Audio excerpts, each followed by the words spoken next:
Corrupt غدار اور ان کا الیکشن چرا کے خود منتخب ہو گئے، مگر کسی نے اس کو غدار نہیں کہا، پاکستان بنانے والے غدار ٹھہرے۔ اور اس وقت بھی ایک طبقہ ایوب خان کو سچا جانتا تھا۔ اور پھر جسٹس منیر، محمد منیر اپنی کتاب میں لکھتے ہیں کہ مجھے جنرل ایوب نے بلایا اس وقت جب میں ان کا وزیر قانون تھا۔ انہوں نے کہا کہ یہ بنگالی جو ہیں روز کرتے ہیں کہ ہمارے رائٹس، ہمارے حقوق، ہمارا آئین، یہ بڑا شور کرتے ہیں، مجھے بڑا تنگ کرتے ہیں، ان کو کہو کہ پاکستان کے ساتھ رہنا ہے تو رہیں، نہیں تو چلے جائیں۔ اور وہ کہتا ہے کہ میں نے اسی طرح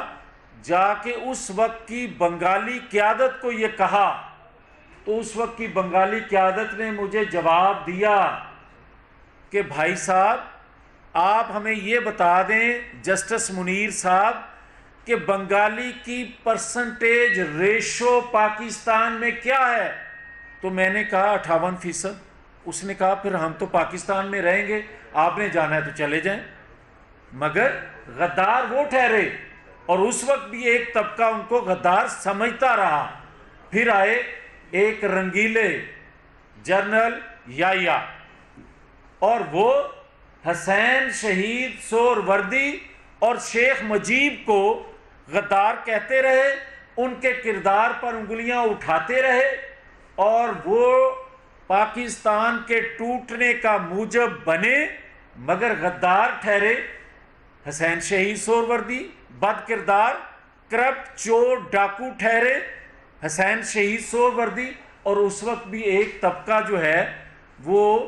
یحییٰ خان کو ہی محب وطن، با کردار اور فرشتہ نما انسان کہتا رہا۔ بات یہاں رکتی نہیں ہے، اس سے بات آگے چلتی ہے تو پاکستان کے دفاع کو ناقابل تسخیر بنانے والا، پاکستان کے اندھیرے دور کرنے والے کو ہائی جیکر بنا دیا، سزا دے دی۔ اور اس نواز شریف کو اس وقت بھی ایک طبقہ کہتا رہا کہ جناب جنرل مشرف کو مارنے کے لیے 300 لوگوں کی جان لینے لگا تھا نواز شریف۔ اس وقت بھی ایک طبقہ یہ بات کہتا تھا، اور ساری دنیا نے بعد میں مانا کہ وہ بات غلط تھی۔ ہائی جیکر زمین پہ طیارہ ہائی جیک کیسے کر سکتا ہے؟ لیکن اس وقت بھی ایک طبقہ کہتا رہا نواز شریف ہائی جیکر ہے۔ اور آج ایک ایسا شخص جو بات کر رہا ہے، جو کچھ کہہ رہا ہے، وہ اپنے کردار کے حوالے سے جس کو صادق اور امین ثاقب نثار جیسے لوگ سرٹیفکیٹ دیں، جبکہ میرے جیسے کمزور ایمان کے مسلمان کا ایمان ہے کہ صادق اور امین انبیاء اکرام کے علاوہ کوئی نہیں ہو سکتا، مگر اس کو صادق اور امین کا سرٹیفکیٹ دے دیا گیا۔ اور یہ صادق اور امین پاکستان سے باہر کی ایک عدالت سے اس کے کردار کے حوالے سے جو فیصلہ آ چکا، کوئی ماننے کو ایک طبقہ تیار ہی نہیں ہے۔ اور ایک طبقہ آج بھی چیف الیکشن کمیشن کا فیصلہ آنے کے بعد کہ یہ چور، ڈاکو، منی لانڈر اور غدار ہے، غدار کس زمرے میں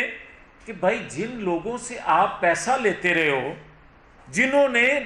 کوئی 2-4 لاکھ 2-4 ہزار نہیں، کروڑوں اربوں کھربوں روپیہ دنیا کی بااثر شخصیات نے، غیر ملکی کمپنیوں نے آپ کو جو فنڈنگ کی وہ کن مقاصد کے لیے کی تھی؟ اور اگر ہسپتال کے لیے دیے تھے تو یہ اس سے بڑا جرم ہے کہ آپ کے بقول میں نے اس پیسے سے سٹا کھیلا، آپ کے بقول کہ اگر وہ ہسپتال کو پیسے دیے تھے تو آپ نے پی ٹی آئی کے اکاؤنٹ میں کس طرح ٹرانسفر کیے، اور اگر وہ پی ٹی آئی کو ملے تھے تو پھر آپ یہ بتاؤ کہ ان کا پاکستان کے پرائم منسٹر لگائے جانے سے پہلے تمہیں پیسہ دینے کا مقصد کیا تھا؟ کیا وہ مقاصد تم نے 4 سالوں میں پورے کر کے دکھائے؟ حقیقت ہے کہ دکھائے؟ پاکستان کی معیشت کو ڈبویا، پاکستان میں ڈالر آج جو پھر بہتر ہونا شروع ہوا ہے، روپیہ آج جو پھر بہتر ہونا شروع ہوا ہے، تم پھر کال دے رہے ہو، تم پھر کہہ رہے ہو کہ میں جلسے جلوس کروں گا۔ 2017 کا پاکستان، جو ایک چلتا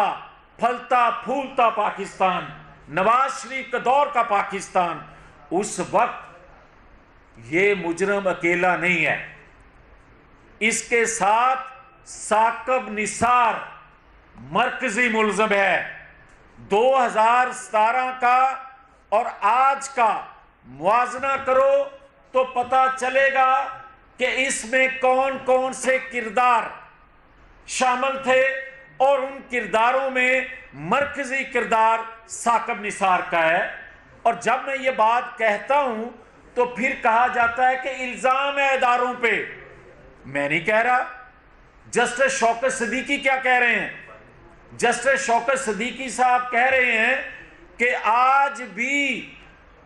جس طرح بنتے ہیں پینل، اور میں نہیں کہہ رہا، انتہائی میرے محترم جسٹس فائز عیسیٰ اپنے خط میں کیا کچھ کہہ رہے ہیں، میں نہیں کہہ رہا۔ دنیا کے جو انفارمیشن ادارے ہیں وہ ہمارے اداروں اور بالخصوص عدلیہ کے بارے میں کیا لکھ رہے ہیں۔ مجھے احترام ہے عدلیہ کا، میں ہمیشہ احترام کرنے والوں میں سے ہوں،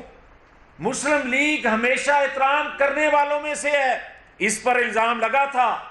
کہ اس نے سپریم کورٹ پر حملہ کیا۔ بھائی اگر بغیر اجازت کے لوگ اس وقت داخل ہوئے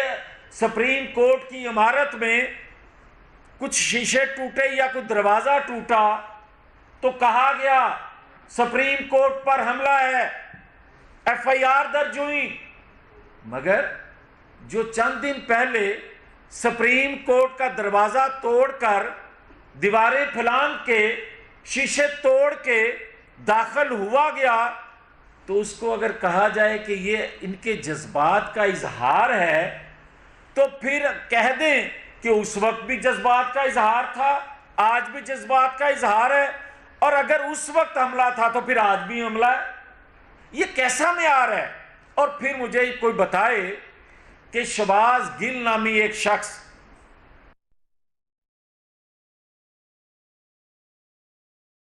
کے متعلق کہتا رہا اور اس پر ایف آئی آر ہو اور 2 دن کا ریمانڈ ہو، اور میں اگر سمیش کرنے کی بات کروں کہ آپ کسی لیڈر کو دھمکی نہیں دے سکتے، ہم نہیں مانتے اس چیز کو، تو اس کو غداری کے مقدمے میں گرفتار کرو اور 14 دن پورے ریمانڈ کے کرواؤ۔ اور آج میں آپ کو کہنے لگا ہوں کہ رات کو جیل سے مجھے اٹھا کر کون لے کے جاتا تھا اور کہاں کہاں لے کے جاتا تھا۔ میں اس تکلیف کا ذکر اس لیے نہیں کرتا اور نہ آج کروں گا کہ میں شرمندہ نہیں ہوں، میں سینہ تان کے کہتا ہوں کہ اگر سمت درست کرنے کے لیے اگر آزاد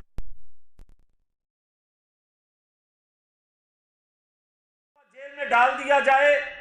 مگر مقصد پورے ہو جائیں تو میں نے اپنی زندگی کا مقصد پورا کر لیا۔ مگر یہ کوئی طریقہ نہیں ہے کہ آپ اگر پاکستان کے اندر اور آج جو کچھ ہو رہا ہے، آج بھی نواز شریف کو نکال کر اس کو لانے والے سب کچھ سامنے آنے کے بعد بھی کچھ نہ سیکھیں گے، اور جو کچھ ہو رہا ہے، کچھ لوگ آج بھی اس کی ڈوریاں ہلا رہے ہیں، ہمیں سب معلوم ہے، مگر ہم یہ کہنا چاہتے ہیں کہ کیا نواز شریف کا جرم یہی ہے کہ اس نے پاکستان کے دفاع کو ناقابل تسخیر بنایا؟ نواز شریف کا جرم یہی ہے کہ اس نے سی پیک دیا، اس نے پاکستان کے اندھیرے دور کیے،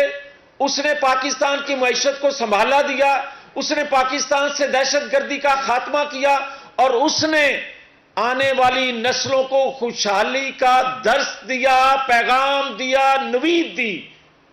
مگر اس کو نظریہ ضرورت کے تحت اگر آپ تاحیات نہ حل کر دیں اور ایک شخص جس کا فیصلہ چیف الیکشن کمیشن بتائے ثبوتوں کے ساتھ، اور جو 8 سال کیس چلتا رہا ہو، نواز شریف کے متعلق تو کہا گیا تھا کہ اس کا فیصلہ 3 مہینوں 2 مہینوں اور دنوں میں کر کے دکھاؤ، ایک مانیٹرنگ جج اوپر بیٹھ گیا تھا اور فیصلہ دے دیا، سنا دیا، لکھ دیا، مگر آج جو باتیں ہم کہتے تھے وہ باتیں سچ ثابت نہیں ہو رہی کہ پاکستان کی ترقی کا پہیہ روکنے کے لیے 2017 میں سازش ہوئی اور عمران خان، ثاقب نثار جیسے لوگ کردار تھے اس کے، اور 70-75 سالوں میں جو مقاصد پورے نہیں کر سکے، حاصل نہیں کر سکے، اس جیسے نظریہ ضرورت کے تحت جسٹس منیر جیسے اور جسٹس ثاقب نثار نے تو انتہا کر دی۔ یہ جوڈیشل کو کا آغاز جسٹس منیر سے شروع ہوا اور جسٹس ثاقب نثار نے انتہا کی، مگر جسٹس شوکت صدیقی صاحب آج بھی کہہ رہے ہیں، جسٹس قاضی فائز عیسیٰ اپنے خط میں آج بھی بہت سے انکشافات کر رہے ہیں۔ ہم ہاتھ جوڑ کے کہہ رہے ہیں، نوجوانوں، یہ جس آزادی کا انقلاب کا ذکر کرتا ہے، اس سے پوچھو روڈ میپ کیا ہے اس آزادی انقلاب کا؟ بتاؤ کس طرح خوشحالی لاؤ گے؟ یہ انقلاب کیسے پایا تکمیل تک پہنچے گا؟ کیا اس طرح پہنچے گا کہ تم اقتدار میں آؤ اور 4 سال قرضے بھی بڑھ جائیں، کرپشن بھی بڑھ جائے، بے روزگاری بھی بڑھ جائے، مہنگائی بھی بڑھ جائے؟ اگر اس کو انقلاب کہتے ہو تو پھر میں کہنے میں حق بجانب ہوں کہ جو ایوب خان کو اچھا کہتے تھے، جو یا ٹوٹنے کا ملک کا موجب بنا، اس کو بھی اس وقت کے کچھ لوگ اچھا کہتے تھے، اور کچھ لوگ مشرف کو بھی بہتر جانتے تھے، اور آج بھی کچھ لوگ عمران خان کو تمام تباہی کا موجب جو ہے، اس کو آج بھی کچھ لوگ مسیحا سمجھتے ہیں۔ تو یہی ہمارا آج کا آپ کے سامنے بات کرنے کا مقصد ہے کہ دیکھیں، اگر آزادی انقلاب اس چیز کا نام ہے کہ اسے دوبارہ اقتدار دے دیا جائے تو یہ قوم کو قبول نہیں ہے، اور اگر اس چیز کا نام ہے کہ اس کا 62-63 کے حوالے سے کیس ٹرائل نہ ہو، اس کو انقلاب کہتے ہیں، تو قوم کو قبول نہیں ہے، اور اگر توشہ خانہ ریفرنس فائل نہ ہو، اس پہ فیصلہ نہ ہو، یہ انقلاب ہے تو یہ قوم کو قبول نہیں ہے۔ اور میں یہ بات واضح کرنا چاہتا ہوں کہ ہم نے فیصلہ کر لیا ہے کہ 62-63 پر پورا، اگر درجنوں ارکان اسمبلی جو 10 روپے کا اکاؤنٹ آپریٹ بھی نہیں کرتے تھے، ان کو ان کے مخالف کی شکایت پر آپریٹ نہ کرنے والا اکاؤنٹ بھی جو ہے اس پر نااہل کر دیا جاتا ہے، اس وجہ سے کہ تم نے اس اکاؤنٹ کو اپنے فارم میں ظاہر کیوں نہیں کیا۔ اور جو شخص کئی اکاؤنٹ آپریٹ کر رہا ہو، کروڑوں کی ٹرانزیکشن ہو رہی ہو، دستخط شدہ اس کے اپنے دستخط شدہ اکاؤنٹ ہوں، وہ ظاہر نہ کرے، اور اس کو کہا جائے کہ چیف الیکشن کمیشن جو ہے وہ میرا مخالف ہے، میرے خلاف کوئی سازش ہو رہی ہے، میرے خلاف کوئی ایسا فیصلہ دیا جا رہا ہے، تو مجھے صرف آ کے یہ بتا دو، اور میں کبھی بھی اس بات پر بلیو نہیں کرتا، نہ کہنا چاہتا ہوں کہ اپنی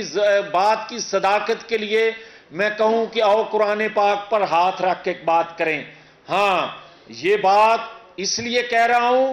کہ تمہیں قرآن پاک کی حرمت کا اندازہ نہیں ہے، اس لیے کہ تم تو کہتے ہو کہ اگر میری بات کی کوئی تائید نہ کرے تو وہ شرک کرے گا۔ میں تو کم محدود علم رکھنے والا شخص ہوں، مگر میں محترم علماء اکرام، جید علماء اکرام اور عالم دین جو ہیں ان سے ضرور گزارش کر رہا ہوں کہ قوم کی رہنمائی فرمائیں، قوم کی رہنمائی فرمائیں کہ یہ بندہ جو کہہ رہا ہے کہ جس نے میری بات کی تائید نہ کی اس نے شرک کیا، توبہ نعوذ باللہ، یہ تو مرزا قادیانی سے آگے نکل گیا۔ اور اگر یہ سارا کچھ یہ فتنہ فساد کرنے والا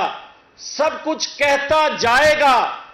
اور میری نوجوان نسل کو گمراہ کرے گا، مجھے انتقام کا نشانہ بنائے،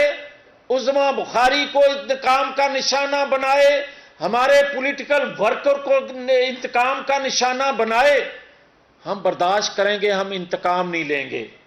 ہم اظہار نہیں کریں گے، مگر میرا ملک برباد کرو، میرے دین پہ انگلیاں اٹھاؤ، یہ میں برداشت نہیں کر سکتا اور نہ برداشت کریں گے۔ ہم نے فیصلہ کر لیا ہے کہ 62-63 پر صادق اور امین یہ نہیں رہا چیف الیکشن کمیشن کے فیصلے کے بعد، لہذا اب کال کوٹری نہیں تو کم از کم روشنی والی کوٹری میں جانے کا وقت ہوا چاہتا ہے۔ اب یہ نہیں ہو سکتا کہ آپ چند لوگوں کی حمایت سے، اور میں جو بات کہتا ہوں میں ڈنکے کی چوٹ پر ثبوت سے کہتا ہوں کہ اگر اسے چند لوگوں کی آج بھی حمایت حاصل نہ ہو تو یہ بنی گالا نہ آئے، یہ وہاں جائے جہاں اس کو تحفظ دینے والے پشاور کے حکمران موجود ہوں۔ یہ اس وقت 15 دن کے بعد بنی گالا آیا تھا جب اسے کور مل گیا تھا۔ اس لیے ہم بار بار یہ کہہ رہے ہیں کہ انقلاب آزادی کا روڈ میپ جن کو گمراہ کر رہے ہو ان کو بتاؤ، اور جو تم کہہ رہے ہو کہ ستمبر میں نواز شریف آنے والا ہے، سن لو، نواز شریف پچھلے سال دسمبر میں آ رہا تھا، تو اس وقت لگایا ہوا تھا پرائم منسٹر، اور پرائم منسٹر ہوتے ہوئے تم نے کہا تھا کہ نواز شریف کی واپسی کا راستہ ہموار کیا جا رہا ہے، ہیوی انویسٹمنٹ کی جا رہی ہے۔ میں نے اس وقت بھی سوال کیا تھا کہ وہ ہیوی انویسٹمنٹ کہاں کی جاتی ہے، نام تو لو، بہادر بنو۔ پھر آج یہ کہہ رہا ہے کہ ستمبر میں نواز شریف آ رہا ہے اور مجھے اور اس کو ایک جیسا کرنے کے بعد کہا جائے گا کہ دونوں الیکشن لڑو۔ اس سے بڑا فراڈ دنیا سے کوئی نہیں کیا جا سکتا، اس قوم سے نہیں کیا جا سکتا۔ نواز شریف کا اور تیرا موازنہ بنتا نہیں ہے، اس لیے کہ نواز شریف کو اپنے بیٹے سے 10,000 تنخواہ نہ لینے پر تاحیات نااہل کیا گیا، پاکستان کے دفاع کو ناقابل تسخیر بنانے والے کو سی پیک دینے والے کو نااہل کیا گیا، مگر کروڑوں کھربوں روپیہ کھا جانے والا پنکی، فرا، ان کے ذریعے کھانے والے کو ہاتھ نہ ڈالا جائے، یہ نہیں ہو سکتا۔ اب سماچار جو ہے وہ بتا رہی ہے کہ اب جنہوں نے لوٹا ہے حقیقی لوٹا ہے وہ طبقہ جو ایوب کی، یحییٰ کی، پرویز مشرف کی حمایت کرتا تھا، وہی طبقہ آج اس کا فالوور بنا ہوا ہے۔ یہ بتانا چاہتے تھے کہ ہم نے اس وقت بھی مقابلہ کیا تھا، ہم آج بھی مقابلہ کر رہے ہیں، اور نواز شریف ستمبر میں پاکستان اس قوم کی نمائندگی کے لیے آ رہے ہیں۔ بہت شکریہ۔ میاں صاحب یہ بتائیے گا، یہ جو آج آپ نے اتنی باتیں کہی ہیں، یہ آپ کی ذاتی رائے ہے، کل کو پارٹی یہ کہہ دے گی، یا یہ پارٹی کی رائے ہے؟ دوسرا یہ بتا دیجیے کہ آئندہ انتخابات کم ہو رہے ہیں، لیول پلینگ فیلڈ کے لیے نواز شریف کے ساتھ مذاکرات ہو رہے ہیں یا نہیں ہو رہے طاقتور لوگوں کی؟ دیکھیں، بات سیدھی سی ہے کہ آپ بھی یہ بات سمجھتے ہیں، سوال کرنے والے بھی، کہ نواز شریف کے بغیر لیول پلینگ فیلڈ اس کو نہیں کہا جا سکتا کہ آپ ایک جماعت کے سربراہ کے ہاتھ پاؤں باندھ کر دوسرے کی سہولت کاری کریں، یہ ممکن نہیں ہے۔ ادارے آزاد ہیں تو وہ فیصلے جو غلط کیے گئے، اور یہ پہلی دفعہ نہیں ہونے جا رہا، آپ دیکھیں کہ کیا نواز شریف ہائی جیکر تھا؟ 8 سال بعد پھر اپیل کیسے سنی گئی، اعتراف کیسے کیا گیا؟ آپ دیکھیں کہ ذوالفقار علی بھٹو کو جب پھانسی دی گئی تو 20 سال بعد اعتراف کیا گیا کہ یہ عدالتی قتل ہے۔ آج جو فیصلے لیے جاتے ہیں، ہم صرف یہ کہنا چاہتے ہیں کہ محترم جسٹس شوکت صدیقی صاحب کی آواز کو سنا جائے۔ ہم کہتے ہیں انتہائی قابل احترام جسٹس قاضی فائز عیسیٰ صاحب کے خط کو پبلک کیا جائے۔ ہم بڑے احترام سے عدلیہ سے گزارش کرتے ہیں کہ کسی دباؤ میں آئے بغیر جسٹس کیا جائے۔ ہمیں امید ہے کہ ہمارے ساتھ آج جسٹس ہوگا۔ ہمیں امید ہے کہ ماضی سے سبق سیکھا جائے گا۔ ہمیں امید ہے کہ جس بھنور میں پاکستان پھنسا ہوا ہے، اس میں تمام پولیٹیکل فورسز کو لیول پلینگ فیلڈ ملنا اشد ضروری ہے تاکہ ملک آگے بڑھ سکے۔ میاں صاحب، پارٹی کا کچھ حصہ جو ہے آپ کے سلوک اور آپ کے مزاج سے طاقت نہیں رکھتا، اور آپ کا مزاج بھی نہیں ہے کہ پارٹی سیکرٹریٹ میں پریس کانفرنس کرنے کا، عموماً پریس کلب میں کرتے ہیں خیالات کے آپ تو کیا آج کی پریس کانفرنس کی جو تپش ہوگی آپ کی پارٹی اس کو ختم کرے گی؟ ایک تو یہ چیز ہے، دوسرا یہ ہے کہ ضیاء الحق کو آپ بیچ میں بھول گئے، آپ نے اتنی جو ہے وہ بتایا کہ ضیاء الحق آ گیا اور اس میں ایوب خان صاحب آ گئے، لیکن اس میں ضیاء الحق کو آپ بول گئے۔ بالکل آپ بجا کہتے ہیں، میں معافی چاہتا ہوں، اس کا ذکر نہیں کر سکا، مگر حقیقت ہے کہ ضیاء الحق نے کیا نظریہ ضرورت کے تحت فیصلے نہیں لیے؟ کیا میں نے یہ ذکر نہیں کیا کہ ذوالفقار علی بھٹو کو کس طرح عدالتی اس کا قتل کیا گیا؟ وہ جنرل ضیاء الحق کے زمانے میں تھا، میں نے عرض کیا تھا، ویسے نام لینا ضروری تھا تو میں لے رہا ہوں۔ اچھا میاں صاحب، ایک طرف آپ شخصیت آدمی، ایک طرف آپ اس پہ تبصرہ کر دیں کہ یہ جو ابھی آپ نے نااہلی کی بات کی ہے، تو آج کل کچھ دانشور اور کالم نگار یہ والی بات کرتے ہیں کہ ایک پاپولر لیڈر کو نااہل قرار دینا جو ہے ایک پاکستان کے لیے، ریاست کے لیے ایک مشکل امر بھی ہوگا اور مسائل بھی پیدا ہوں گے۔ آپ اس بارے میں کیا تبصرہ کریں؟ دیکھیں پرویز بشیر صاحب، مجھے بڑا احترام ہے آپ کا، مگر مجھے آپ ہی بتا دیں کہ کیا نواز شریف 3 دفعہ کا پرائم منسٹر نہیں تھا؟ کیا پاپولر ہوئے بغیر وہ 3 دفعہ اپوزیشن لیڈر نہیں تھا؟ کیا پاپولیرٹی کا پیمانہ یہ ہے کہ کسی کو ایک دفعہ 2018 کا الیکشن چرا کے اس کو پرائم منسٹر لگا دیا جائے تو اس کے خلاف فیصلہ نہیں آ سکتا، اور 3 دفعہ کا منتخب پرائم منسٹر نواز شریف جو ہے بطور پرائم منسٹر کے ہی 2017 میں اس کے خلاف فیصلہ سنا دیا جائے بغیر ثبوت کے، تو پاکستان پھر بھی چلتا رہے؟ کیا آج کا پاکستان جو ہے وہ متحمل ہے اس چیز کا کہ پاکستان کی معیشت کو مزید ڈبو دیا جائے؟ کیا پاکستان اس چیز کا متحمل ہے کہ نواز شریف کو تا حیات نااہل رکھا جائے اور اس نااہل کو، نالائق چور کو، ڈاکو کو،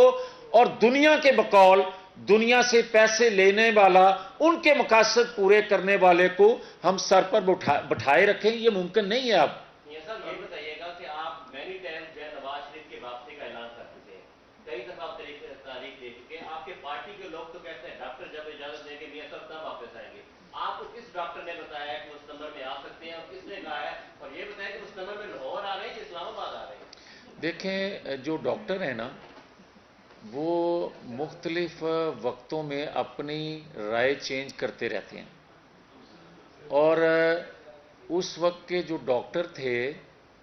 وہ مناسب نہیں سمجھتے تھے کہ پاکستان کا موسم ماحول ٹھیک ہے۔ آج کے ڈاکٹر جو ہیں وہ یہ پاکستان کے عوام ڈاکٹر ہیں، انہوں نے فیصلہ دیا ہے کہ اب ہماری بس ہو گئی ہے، اب نواز شریف آ جاؤ۔ اچھا یہ میاں صاحب یہ بتائے گا، میاں صاحب یہ بتائے گا کہ ایک طرف آپ شخصی آزادیوں کی بات کر رہے ہیں، حقیقی آزادیوں کی بات کر رہے ہیں، دوسری جانب ایک جمہوری حکومت ایک چینل کو بند کر دیتی ہے جس سے 4000 سے زائد ملازمین کو بے روزگار کرنے کی کوشش کی جاتی ہے۔ کیا ضیاء کی سوچ ابھی بھی مسلم لیگ نون کے اندر سے نکلی نہیں؟ دیکھیں، اگر جو میں کیا کہوں اس بارے میں، مگر اتنا ضرور آپ کو کہہ دیتا ہوں کہ اپنے اندر بھی ذرا ہمیں سوچنا چاہیے ہم کیا کرتے آ رہے ہیں۔ اچھا صاحب یہ بتائیں کہ آپ نے کہا نا نواز شریف آ رہے ہیں، تو وزیر داخلہ جو ہے پنجاب کے، انہوں نے کہا کہ جب وہ آئیں گے تو ان کو قانون کے مطابق جو ہے ڈیل کیا جائے گا، تو وہ آ کے پہلے جیل جائیں گے یا کسی قوت نے آپ کو کوئی انڈرٹیکنگ دی ہے ان کے حوالے سے؟ دیکھیں، ہم انڈرٹیکنگ پہ بلیو کرنے والے لوگ نہیں ہیں، یہ آپ کو بتا دوں، اور جہاں تک آپ کا یہ تعلق ہے کہ آئیں گے تو جیل جائیں گے،